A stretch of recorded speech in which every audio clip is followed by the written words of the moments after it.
வணக்கம்.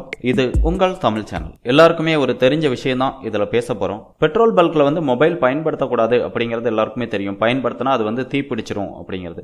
அது மட்டும் இல்லாம இப்போ எல்லாருக்கிட்டையுமே ஸ்மார்ட் போன் வந்துருச்சு. ஸ்மார்ட் போன் வந்தது அப்படின்னா எந்த நேரமே நம்ம வாட்ஸ்அப், ஃபேஸ்புக் இதெல்லாமே பார்த்துட்டு இருக்கோம். இதனால என்ன பண்றோம், நம்மளுடைய மொபைல் டேட்டா ஆஃப் பண்ண மறந்துடுறோம். இந்த மொபைல் டேட்டா ஆன்லயே இருக்கிறதுனால அந்த மொபைல்ல இருந்து வெளியே வரக்கூடிய எலக்ட்ரோ மேக்னெட்டிக் ரேடியேஷன்னால நம்ம பெட்ரோல் போடும்போது அந்த பெட்ரோல் ஆவியாகி வரும்போது இந்த 2 நாளே என்னாகும், அந்த பெட்ரோல் தீப்பிடிக்கிறதுக்கு ரொம்ப வாய்ப்பு அதிகமாக இருக்குது. அந்த மாதிரி நடந்த ஒரு நிகழ்வை தான் இந்த வீடியோவில் நாங்கள் காட்டுறோம். இந்த வீடியோ பார்த்தீங்கன்னா கடந்த வாரம் 23ஆம் தேதி நடந்த நிகழ்வு தான்.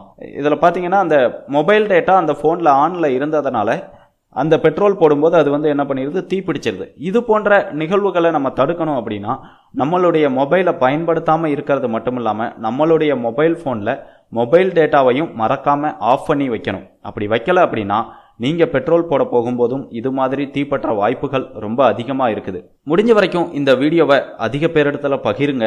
உங்களுடைய பகிர்வால எதிர்காலத்தில் நடக்க போற ஒரு விபத்தை தடுக்கிறதா கூட இருக்கலாம். மேலும் இது போன்ற பல விழிப்புணர்வு வீடியோக்களை பார்க்கணும் அப்படின்னா யூடியூப் தமிழ் சேனலை மறக்காம சப்ஸ்கிரைப் பண்ணுங்க.